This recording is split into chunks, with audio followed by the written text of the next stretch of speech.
Speaker's Corner aboard the Villa Vie Odyssey, hosted by Kit Cassingham. Good evening, everyone. Good evening, Mrs. Cassingham. Guess what time it is? 8:30? Speaker's Corner. Hey! What was that? Kelly and her Willie. Kelly and her Willie? That's what I heard. So there's things we're going to learn about Kelly, and Laura just introduced one of them. But before we start, there are a couple of announcements, and I'll let Kelly do hers first. I can do the one first. So on the 8th of December, we are going to Le Louvia Resort, and the resort wants to know approximately how many people are going ashore. And I didn't know the answer to that, so I decided to lure you with drinks.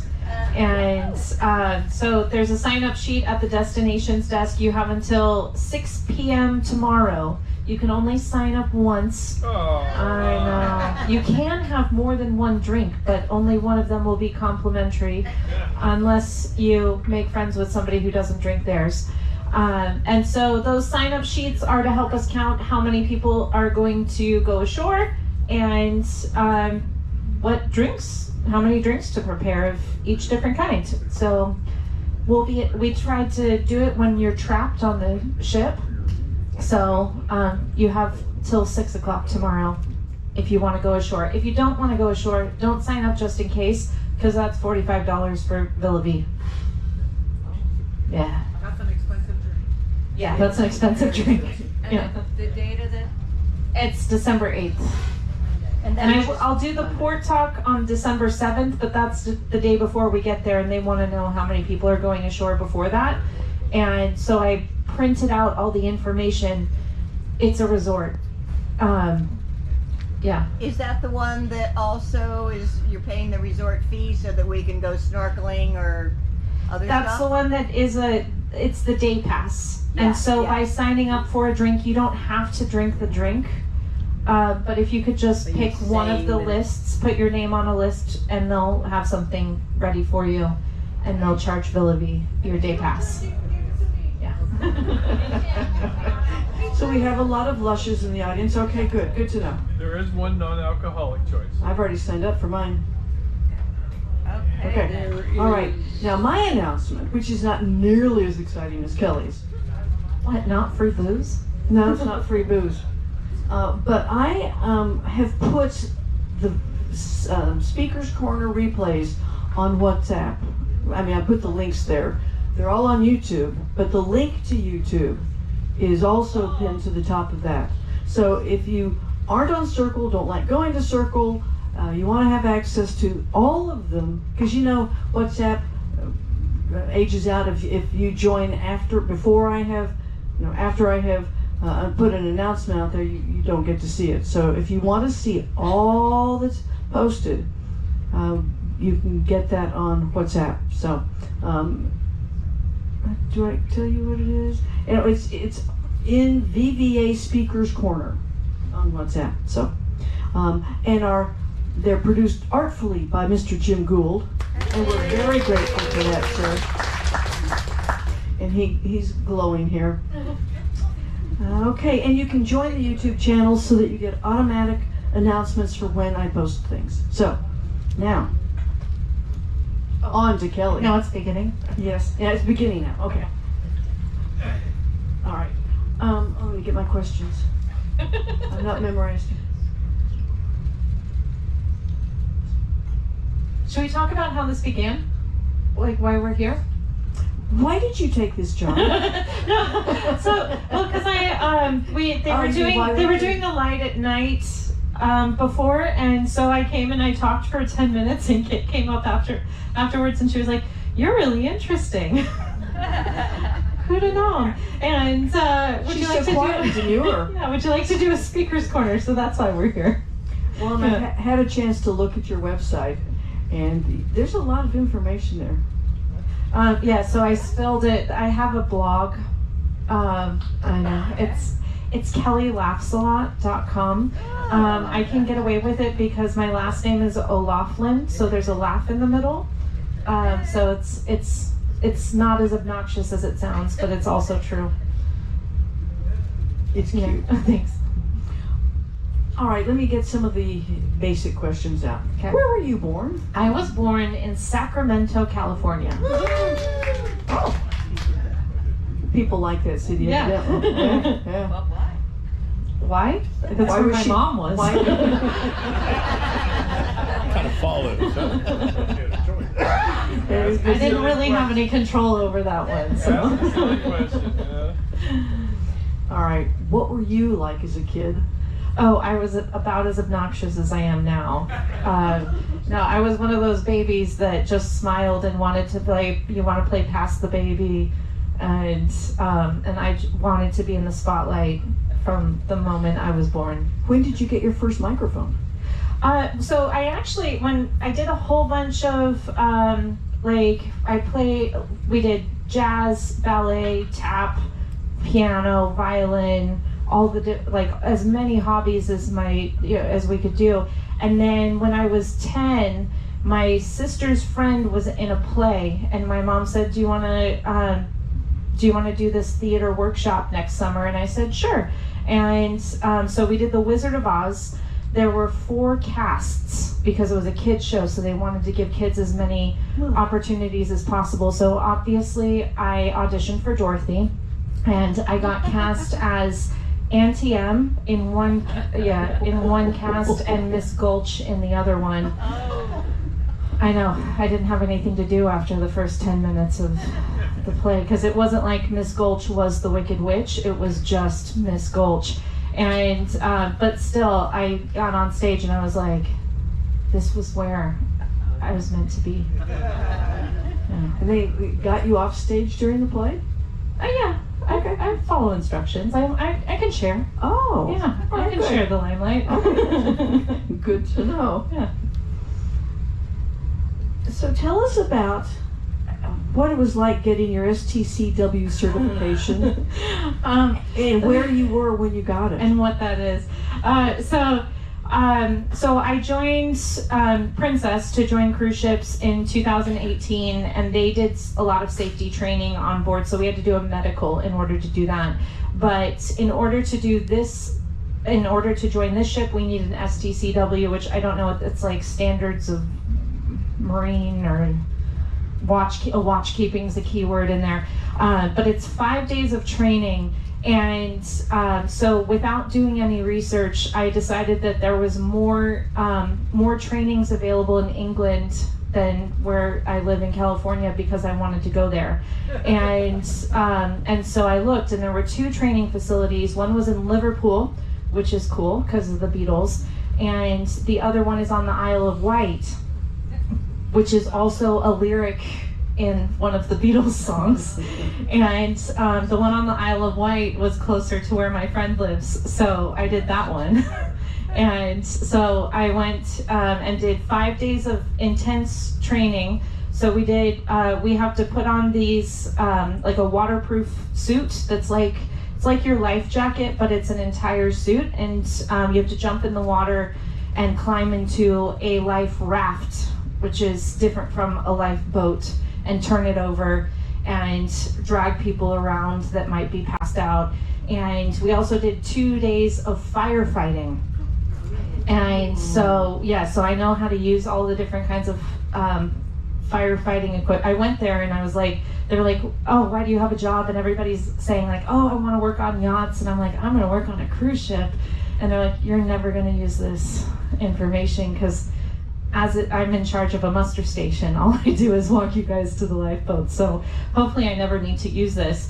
But I got there and I remembered that as a kid, I saw a video of what it's like in an actual fire, and I thought that it was like it is in the movies where you can see everything, but in a real fire it's black smoke and you can't see, and that freaked me out. And for, I want to say, about 5 years, when I would go to bed, I would just pray that the house didn't burn down.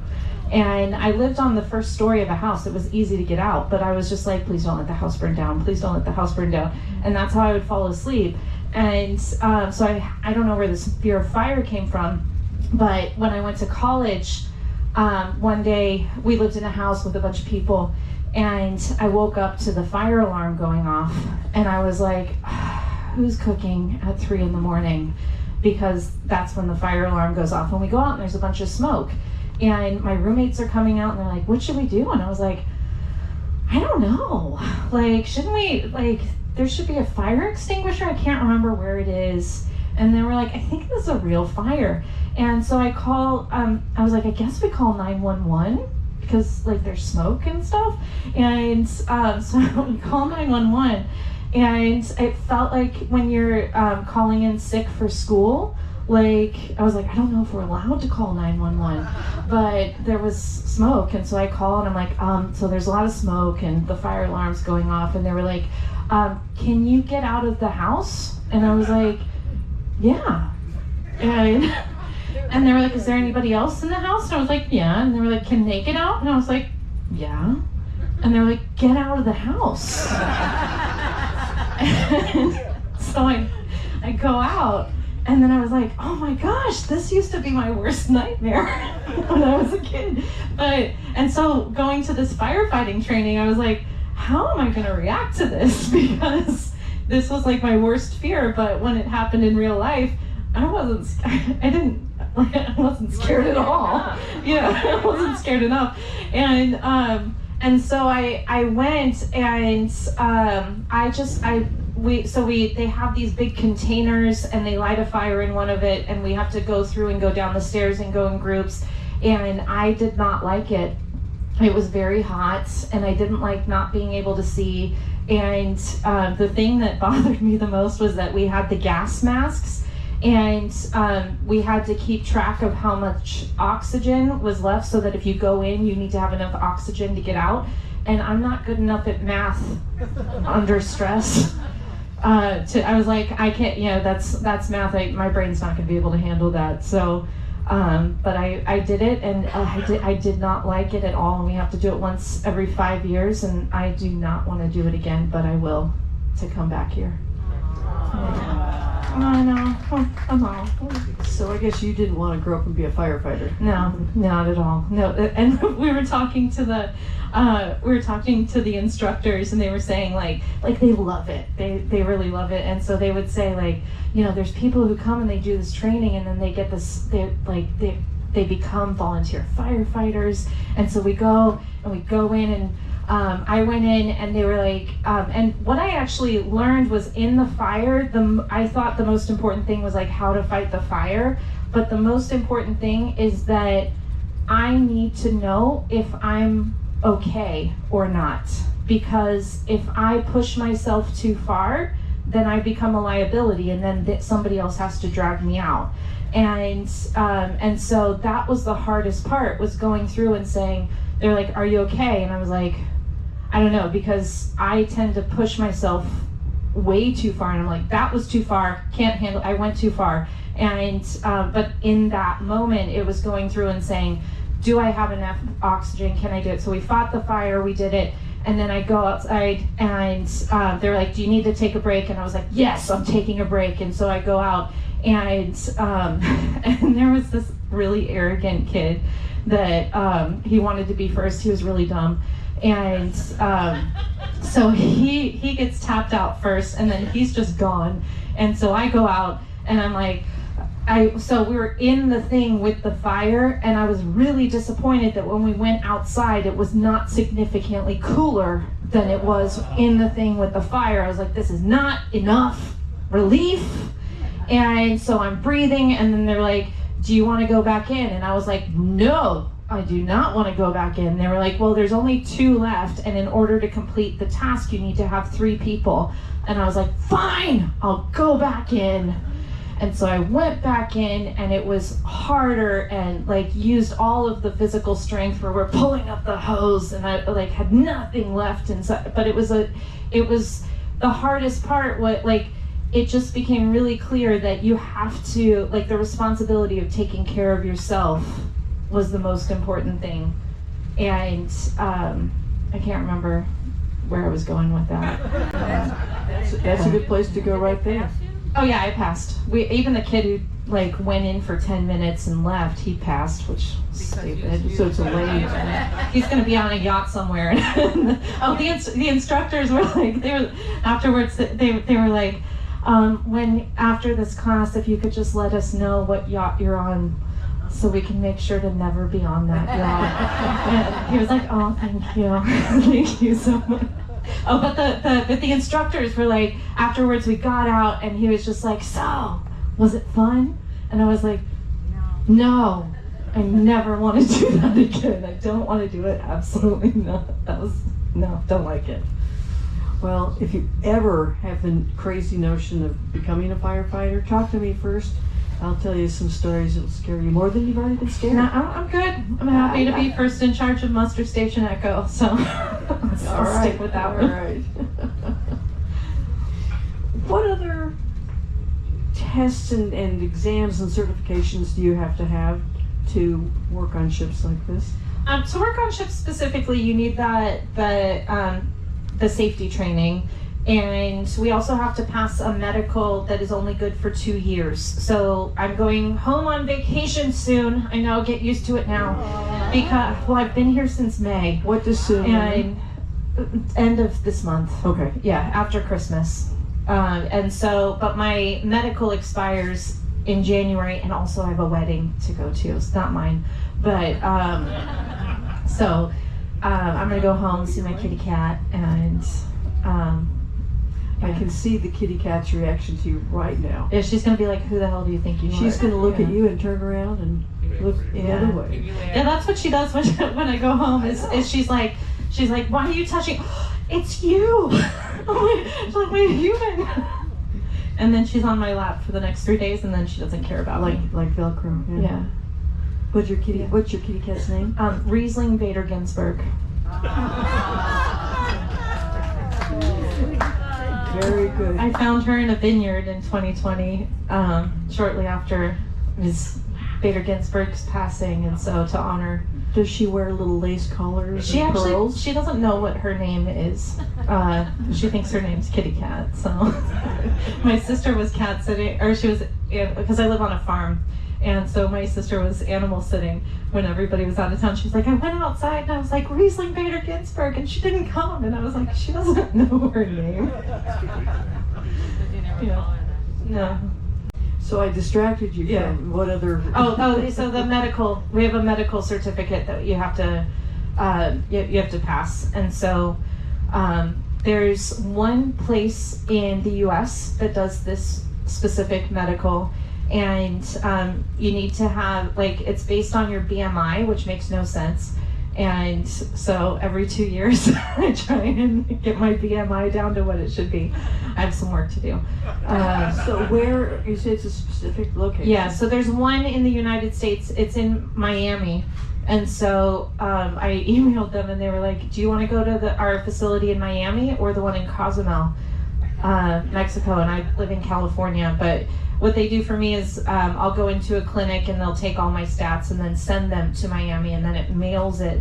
And so I'm thinking this holiday I might just go do it in South Africa, because you can get it done in 1 day.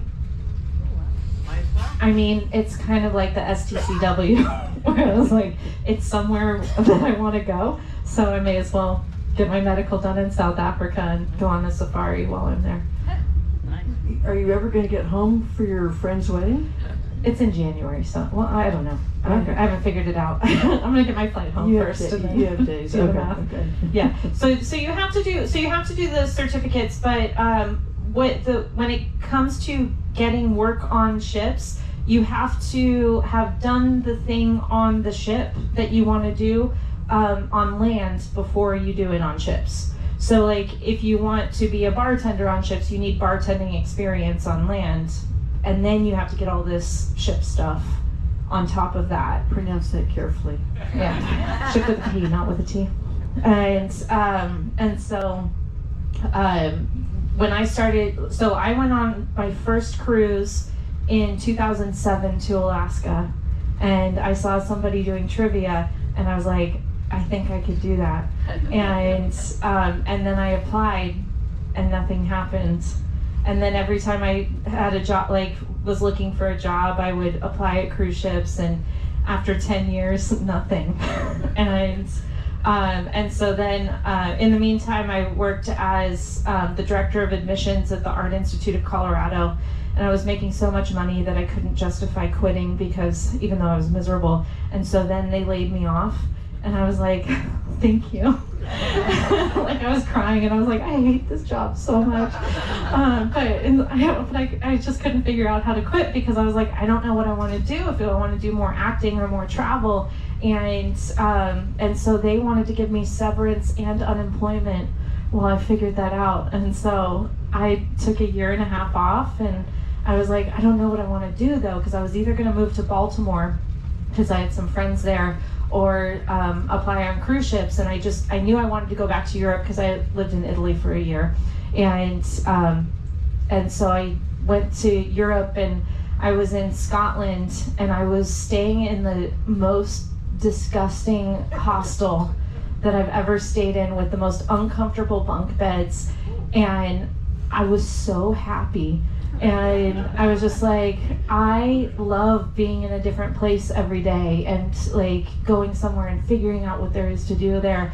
And I think that the worst of working on cruise ships I've already done. And I thought I was too old to want to live in bunk beds, because I was 36. I know. And I was like, I've lived by myself now. I don't know if I want to share a room, and you usually have to share a room when you start out. And so I started cruise ships after that, but I had to pay somebody to submit my resume to get hired, and then I got promoted within one contract. So it worked out eventually, but man, it was hard to get that job. Boy, were we lucky about that. Yeah. Okay. So when you got your medical certification, are they teaching you how to be a doctor or nurse? No, it's just a health certificate saying that you can lift over 50 pounds. And because if there's an emergency, there's a lot of things on, we're responsible for all of your safety.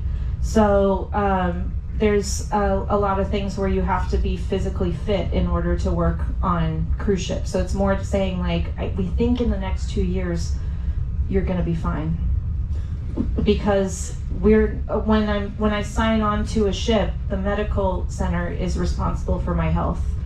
And so I actually had a medical issue on one of my, I wanted to go back to the Mediterranean so badly, and I finally got that contract, and I had a medical issue, and I joined the ship.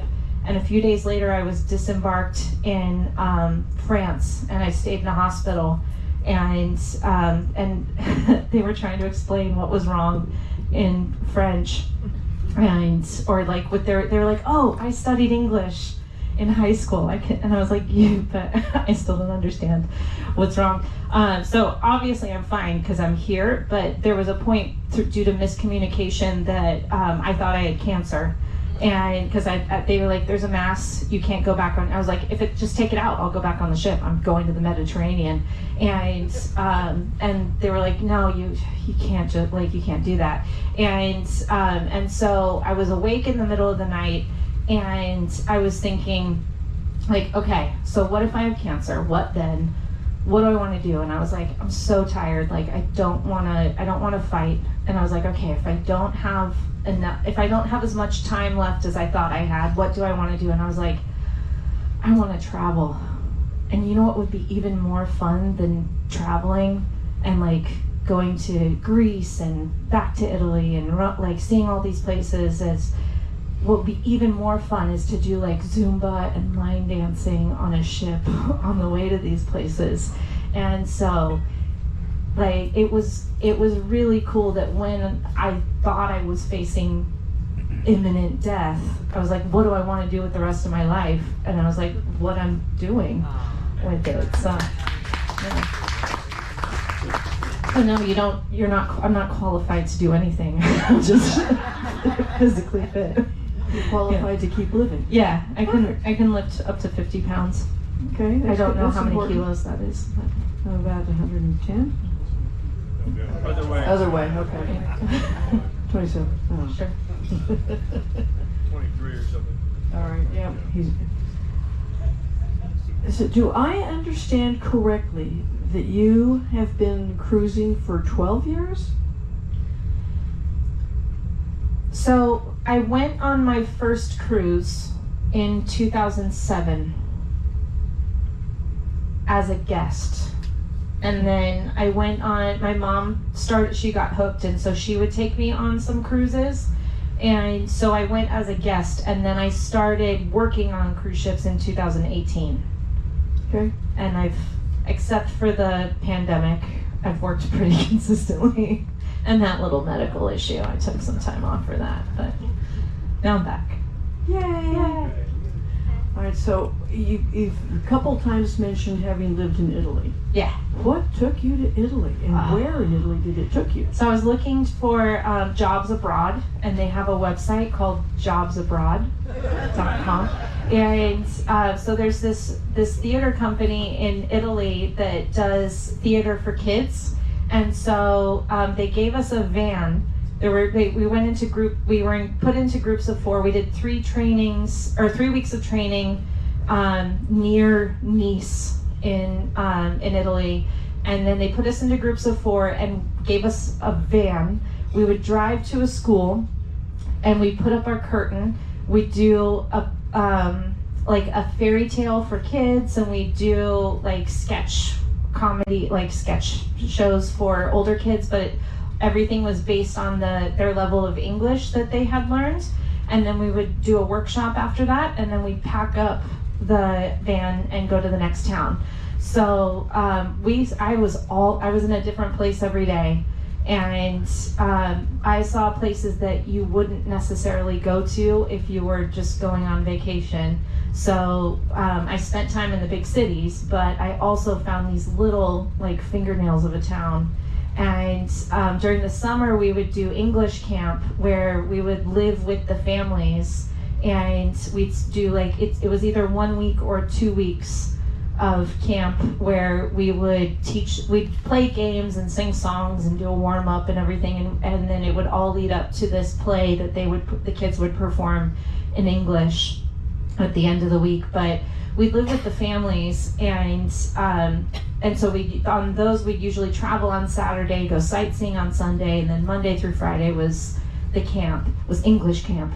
And it blew my mind, like how much these families, like I'd be there for a week, and by the end of the week the kids are crying when we're leaving, and I was just like they just open up their hearts, and you just feel at home. But and then when I was touring, we would often, accidentally get lost and go down the Amalfi Coast and whoops, make a wrong turn. How terrifying. Yeah. Dreadful. I know.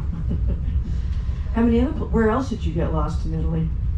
One of my favorite things was we went to this castle, and then my friend and I saw a fence that pretty sure the signage said don't go there, and so obviously we climbed over the fence and climbed up this waterfall, and we're up there, and she's like, that's Mount Vesuvius over there. And I studied that in 6th grade, and when I was in 6th grade, it never occurred to me that I would actually get to see Mount Vesuvius in real life. And so that was one of those moments of like, oh my gosh, I'm on the other side of the world. And just a few weeks ago, we were out walking around, we saw the orange trees, and I was with Lauren, and she was like, look at these trees, and I was like, yeah, these trees make me feel like I'm on the other side of the world. And she was like, they make me feel like I'm back in Africa.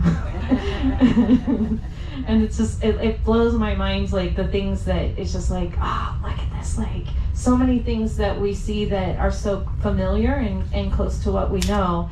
And then you also can go somewhere and be like, this is so different from where we were. But we got lost in the Dolomites in Italy, and I didn't get down to the heel of the boot or Sicily, but I did go to Sardinia, and there was a computer program that kept track of all the places that we went to, and I thought that I would still have access to that, but I don't, so I don't know where I was, but That app disappeared a long time that was ago. before iPhone, so my pictures don't say where I was, but yeah. All right, so you've told us some really cool places you saw in Italy. Yeah. Is there one icky place you would like to never go back to in No. Italy? Okay.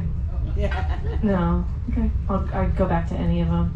We went to a beach in the winter, and that was meh. But I bet it's better in the summer. What made it May? It was winter. You can't go along kicking up sand anyway. I mean, Okay. it was just meh. It was just like, you know. All right, fine. But no, yeah, nowhere that I'd be like, no, I'm never going back.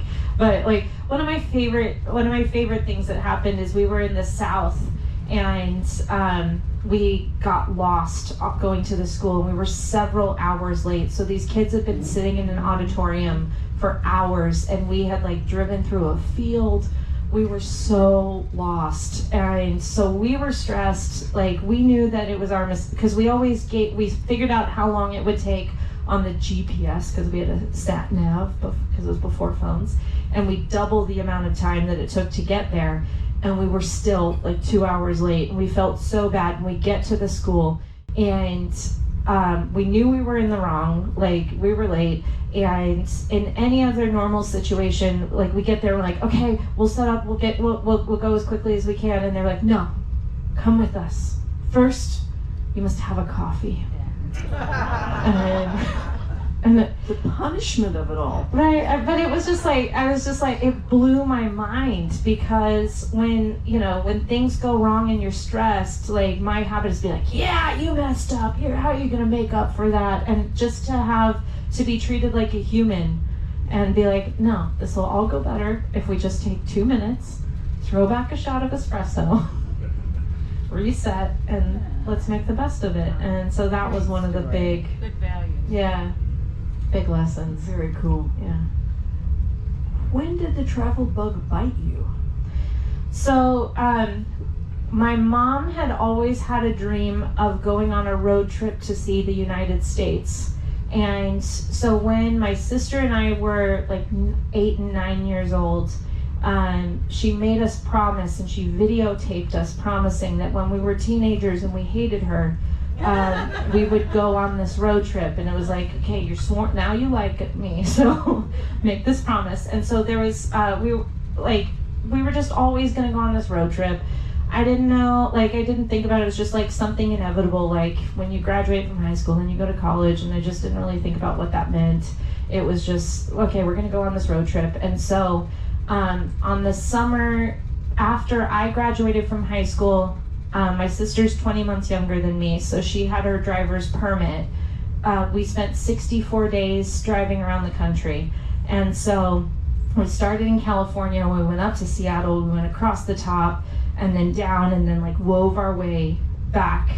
And when we went on that trip, I always thought that the state lines were arbitrary. They were just like, that's the state line. But you could tell when you crossed the state line, the landscape would change, and it's like you'd look around and be like, we're in another state. This is different. And then there was the sign saying, welcome to the new state.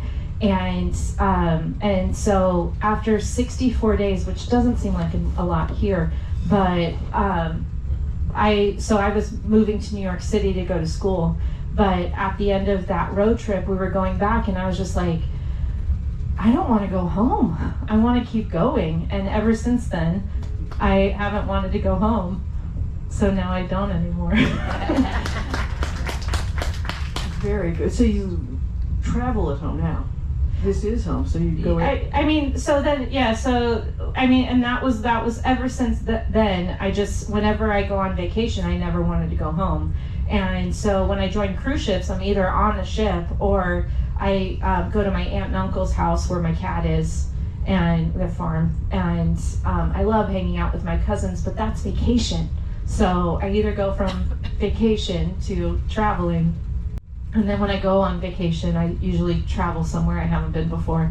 So that must be getting harder and harder to accomplish. You'd be surprised.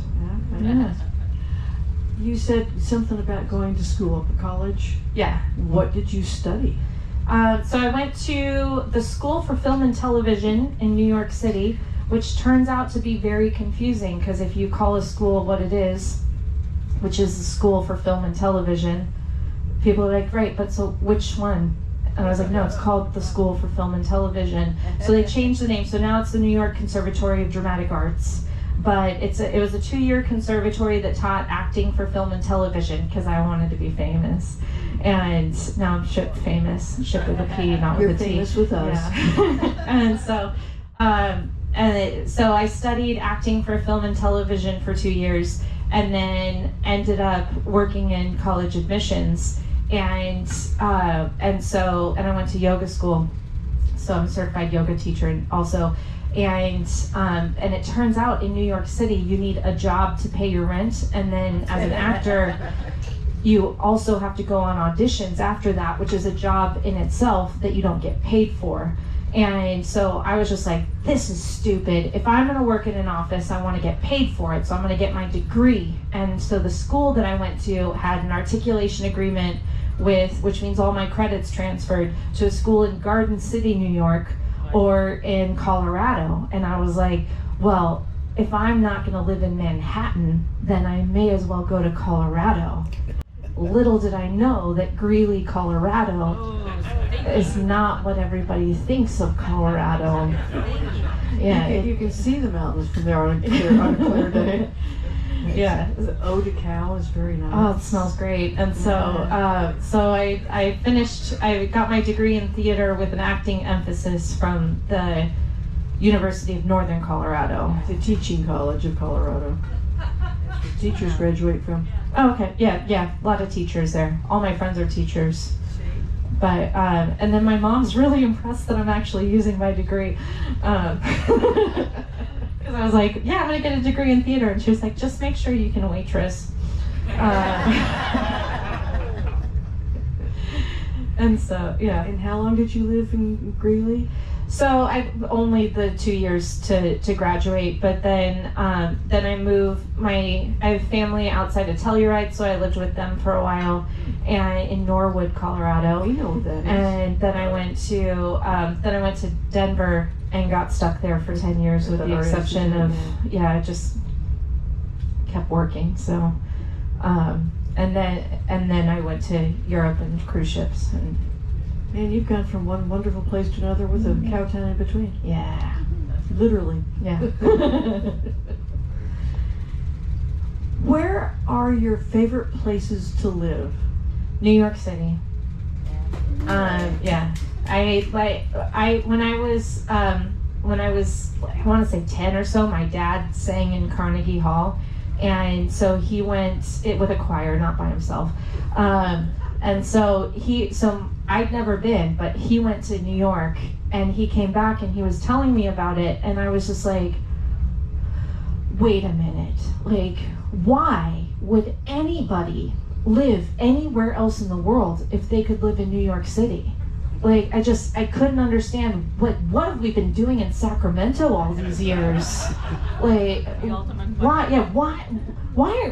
I just always had this affinity for New York, and then I went there for the first time when I was 16, and with a group, and the whole time I felt like I was floating off the ground. And every time I go to New York City, everything is right in the world, and it's also very expensive to live there. Yeah. So, yeah. Living in New York City beats living in Italy or Scotland. Well, my heart's from New York City, and then I thought maybe I just love big cities, and so I went to London, and I was like, no, I'm not into it, and went to Rome, loved Rome, and have been trying to figure out how to live in Europe since then. This will do for now. But for now, well, maybe we should have a workshop and help Kelly figure out how to live in Europe. No, but when people say where do you want to live? I mean, I'm still looking for it. So Use the ship to find it. Yeah. I mean, because I travel so much. A lot of people say, you might be able to identify with this. They say like, well, where's your favorite place you've been? And I'm like, still looking for it. So, I mean, I have the things that I've enjoyed and things I've been surprised by, but I want to see it all first. So. Well, when I came up with the question of favorite places to live, Yeah.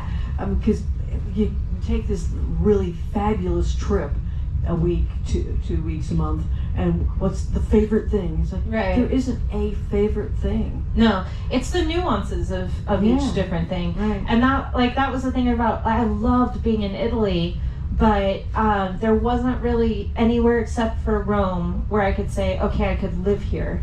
But I love being in a different place all the time, which means this job works pretty well for me.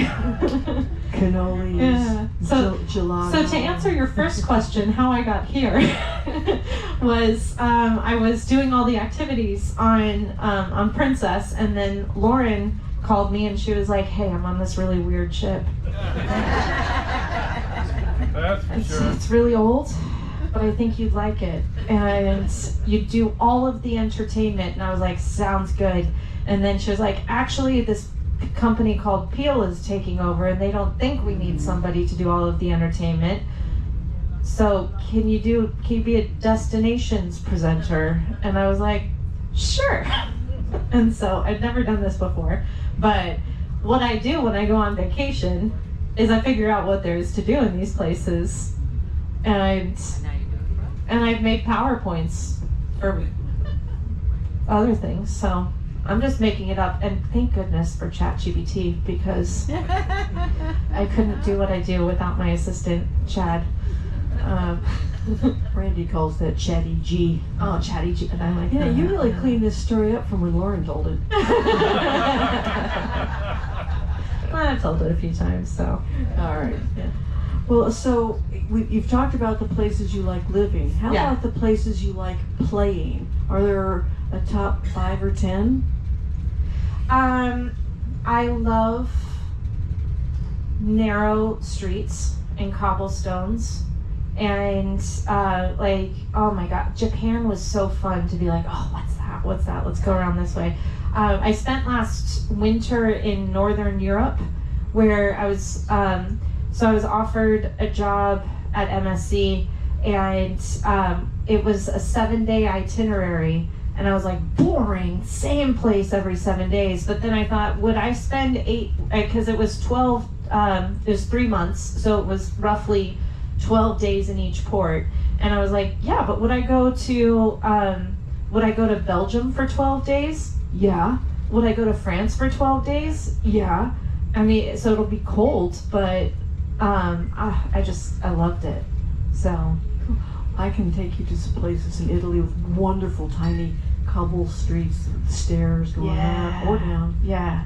All right, so Oh, and there was one place where like you could buy wine. You just brought a big empty water bottle, and you go and you fill it up. Love that. And it was really cheap, but I just loved that it was like, you're not even like filling up a glass bottle. It was like, here's a water bottle full of wine. all right, I've asked a few questions. Do you guys have questions you'd like to ask? Wow, we asked them all. Oh, okay. I There you go. can't That's all there is to believe do. Oh, no, I've got more. Call it an early night? No. Oh. How many places have you lived? Too many to count. Because, yeah. You ran out of toes and fingers? Yeah, because on ships, usually I was on different ships, and so people would say, "Where do you live?" And I'd say, "Here." And they were like, because they didn't understand, because they were on vacation. You guys get it. Like, I live wherever I am. So, if you'd like to be more specific, so I've lived in many different places, but where have I registered an address? All right, let's ask that question. So I grew up in Sacramento, and then lived in New York City for 5 years, and then moved to Greeley, Colorado, then Telluride, and then Denver, Italy, back to Denver, and then my address changed back to California as a home base. So my mail goes to California right now, but I don't spend a lot of time there. Why would you? You have all these other great places to go. Oh, there's some questions. Okay. Oh, I see. Go ahead, Doug. Unfortunately, you've said you're going away here at the end of the month. Do you have plans to come back? I hope so. So we just put in a request for the 2026 rotation. So all intentions are for me to come back, but I won't believe it till I see the paperwork. So at this point, I'm not going home because I don't have a plane ticket. So, and my contract is indefinite right now. But I hope to come back. In March? February 20th. It's my birthday. Happy birthday. Yay! Paul, do you have a question? I do. You mentioned that a lot of the crew on here have to be trained in their profession. A bartender would have had to have a job on land. Somebody else, fitness instructor probably. What experience in trivia on land do you have? So, my degree in theater, I can pretend to do anything. But it's mostly like the presenting, and it's the presenting and the microphone skills. So I go to MSC, and they hired me because I was American. I was the American ambassador at MSC, and I had to host a cocktail party. And so the cruise director is like, and then you'll give an emotional speech, because she was Dutch and she spoke 5 different languages. But she was like, and then you give an emotional speech, and I was like, okay. So then I go up, and I was just like, thank you all for joining us. I'm so glad you're here. And we have so many people who come from all different parts of the world. Most of the places that we visit, people join in those ports, but you guys have come from really far away to go to Northern Europe, and we're just so honored to have you here with us. And we thought we'd gather you here together so that you'd feel a little bit more at home when you're so far away from home. This might be your first time in Europe. And so we're just going to take a moment to enjoy each other's company. And thank you so much for coming. And she was like, she can speak on a microphone. Kelly, my serious question, though, would be, you've been on cruise ships where guests have come and gone. Yeah. You're very front-facing with guests with the type of work you do. This is a much different situation. We stay here, you go home. How do you, I know the crew is encouraged not to build too tight a relationship with the residents here. How do you keep that from happening? Oh, such a good question. Yeah. Well, so on Princess, we would have like 7-day cruises where people are there for vacations, and like that was their one vacation a year. And then they would also do world cruises of 3 months. I know. And so I think the longest cruise that I did was probably like, I want to say 37 days, with like 17 sea days. And the best part about that was that we could use the same entertainment over and over and over again. Like, it's like, so like a lot of the game shows and trivia that I've done, that I use for you guys, I'm actually hoarding it because I hope to be here for a long time, and I know that I can only do it once or twice because you'll forget it eventually. You think they remember? Yeah, but I'm hoarding all my stuff, and it's like, okay, you want something good or you want something lame, because you could also go outside. And but I've got this storehouse of like all the stuff that I've done. But we would do on like the craziest day is probably, like, for me, Halloween. Like, that week was hard because I was being the entertainment manager and destinations, and they were like, let's do a crossing of the equator and employee of the month and Halloween. Like, let's just do everything that there is to do in the 1 week when you don't have a technician or an entertainment manager. And those days I was as busy as I was on the other cruise ships. And the thing, like, it's an interesting life because no matter who you find people that like you really connect with, and you're just like, like it feels like we've known each other forever, and you get along. Lauren was like that. That's why I'm here. And where it was just like, I really like how you work. Like this is good. And then you also meet people that you hate. and But not on this show. yeah, so no, and so, but like everybody leaves, and so you learn to live in the moment because, I appreciate things for what they are, like those relationships for what they are right now, because you don't know how long it's gonna last. And so when the obnoxious people left, that was great. But when the people that you really connect with, you hope you're gonna find each other again, but usually they live on the other side of the world. And so I'm taking the long way to answer your question, Paul. I'll get there. But so you work really closely with the crew and you bond with the crew. And then on MSC, I was on the guest list.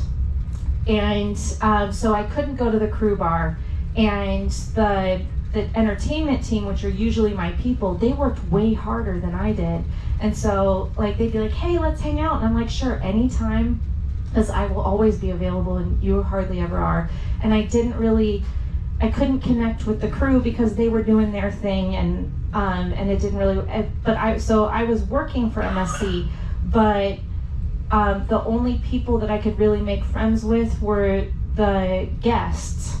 And they were not there for more than 2 weeks. Like most of them were only there for 7 days, and so it was really lonely. And I found, like, there was a point when it flipped where I just said, how can I find this friendship energy without it needing to be from the same person? And so whenever I would have these moments where I'd it'd just be like, hey, how are you? How's it going? And then all of a sudden the conversation would go deep. And I was like, that was really cool. And so I've learned to take those moments as they are without having to label it as a friendship. And where it's just like, how can you, like the feeling that you get from having a really good friend, why does that always have to be from the same person? How can you just enjoy that? And so like that bonkers week when I was by myself, the thing I had fun, but the thing I missed the most was just being able to walk around and be like, hey, how are you? What's going on? Those nonsense conversations. I was like, I don't have time to talk to people because I either have to pee or be somewhere. And I was like, hi, I can't do it. I gotta go. I gotta go. And it was like so I just, because I find here too that Lawrence, I found a few of my buddies and I have my crew friends, but I'm on a different tier than the housekeeping guys and the people in the galley, and so they've asked me to be part of the crew club and be president of the crew club, and I said no, but I have so many guest privileges. I spend more time with the residents than I do with the crew. Like somebody who lives downstairs and doesn't get to hang out with you guys and drink with you guys and go ashore whenever I want, and they should have, we need to figure out how they can have a recreational time. But I just have to remember to be professional and try not to tell you things I shouldn't tell you. But we're that's what's different about here is and I love that how casual it is. I love that my dry, sarcastic humor is not, for the most part, appreciated more than it is offensive. Because that's the thing I was just like, if I have to, if something happens and I have to go back and get a real job, then I'm not. You're in trouble. Yeah, I know. I'm not going to be able to make snarky comments or find a job that wants snarky comments. Right. Yeah, just stay here. So so I like it here, and how lucky is it? What I have to do for my job is I have to figure out what stuff there is to do in the places that we're going, and then, tell people about it. And you guys, for some reason, you love when I just read stuff, and I'm like, why? I was like, you don't even know what it's like when I'm reading something that, like, when I'm like performing something that I was just like, no, I'm just reading what ChatGPT wrote. So, yeah, but it is like, that's the thing that I like, is that those connections, and that you guys can tell when I'm stressed and be like, don't talk to Kelly right now, she's finishing her presentation, and I can be like, nope, go away. and there's so many things where I'm like, that was not professional, and it's so nice to not get in trouble for that. So We'll never tell on you. thank you. Any other questions? Okay, Judy. In addition to Lauren, do you ever get any direct communication or instructions of do or do not from Mike and Kathy? Unprofessional answer. So Kathy came on this ship 3 times before I knew what she looked like. Like I'd heard her voice, but I was like, I don't know who Kathy actually is. Like, she could be walking around. And then in November, Kathy wanted to have a phone call with me and Lauren to like talk about what my job is, I think. And at that point, I didn't have the Columbia contract. I still had the Peel contract. And so I was like, I'm not talking to her until I have a contract, because this, we don't need to set expectations until I have a job. And we haven't had that conversation yet. So we're like, sure, we can meet with you anytime. Like, how about this day? And then she was like, how about after Thanksgiving? So no, just any day now. Yeah. And so I think that I mean, part of the reason why I'm here is that, like, just because I have so much respect for Lauren and what she does and how she works, that when I heard that she was hired to come and do whatever she wanted, I was like, that's a really smart company. They must know what they're doing when they choose to say, like, okay, here you go, do. And so I think that if we, like, because I haven't gotten that direction, we're probably doing okay. Yeah. If there was a problem, then we might have a meeting, so. We think you're doing better than okay. Yeah. All right, that is it for now. It's almost time. I really want to. Well, everybody.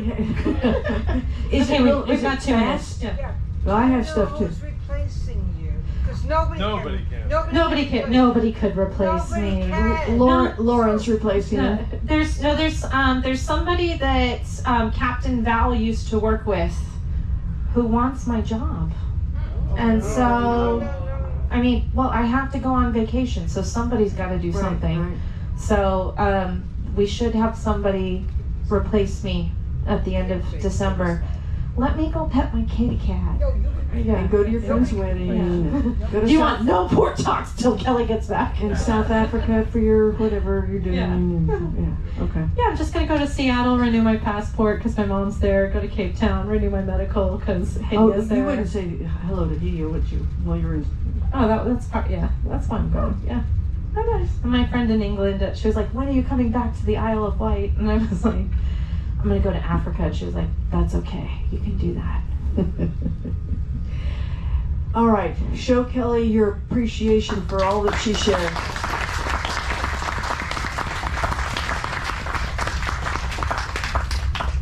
Thank you, Kelly. That was great.